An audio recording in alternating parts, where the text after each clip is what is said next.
Hey, what's up everybody, it's Giddy, and today we are doing something kind of normal, your daily activity. We're gonna give the i8 car wash. Oh, my finger, shit, there we go.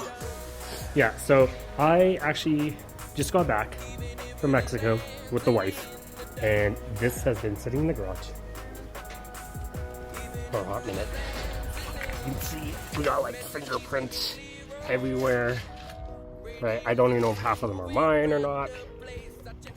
The windshield obviously could use a little more loving. Mother-in-law left us a cute little note. I want to keep it, but obviously it needs a wash. So we're gonna go and take the i8 for its first wash.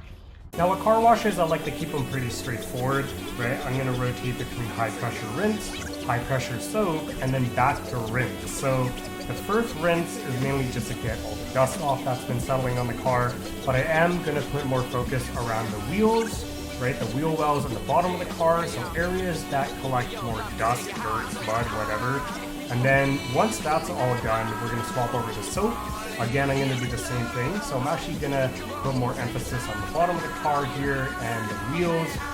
And the reason being is these are the last places when we rinse again, they're going to be the last place that we're actually going to hit, because we want the soap to settle in and sit there longer so that it just breaks apart all the dirt particles, whatever you want to call it. So once that's done, we're off to rinse, wipe down the car. Note to self, you want to do top down the bottom, right? Preferably you want the soap on the bottom to stay there longer than the top of the car. It really is just a preference. I do it like that, so you can do the whole car like that. I do parts of the car, so like the side of the car, for example. I'll do the top of the door, and then I'll work my way down to the side skirt. That's what I do. That's one whole round. And then I'll actually make one more round the car, and that's gonna be the wheels again and the bottom of the car, hitting those areas last. The car is now all dried up in a timely manner thanks to my lovely wife. Otherwise, I would have been out here for another hour if I was by myself.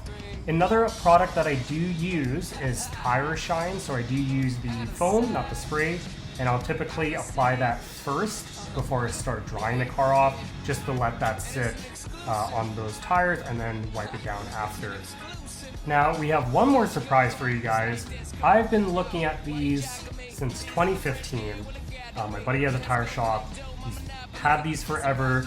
I haven't been able to put them on the 328 because they're actually too large, but ladies and gentlemen, these are Vossen wheels. Now OEM, it's 215 in the front, 245s in the back. We couldn't find tires for 215, so we ended up going with 245s all around, and it looks super aggressive. The only thing I am gonna change are the hubcaps because they're red. I'm trying to find blue ones, so fingers crossed I can find them again because they discontinued those ones. But the car looks amazing. We are doing some content very soon with the vehicle, so stay tuned for that. Thanks for tuning into the video and checking it out. Hopefully this gave you ideas of what you want to do if you have an i8 as well. And yeah, thanks for tuning in. So we'll catch you guys in the next one. Later.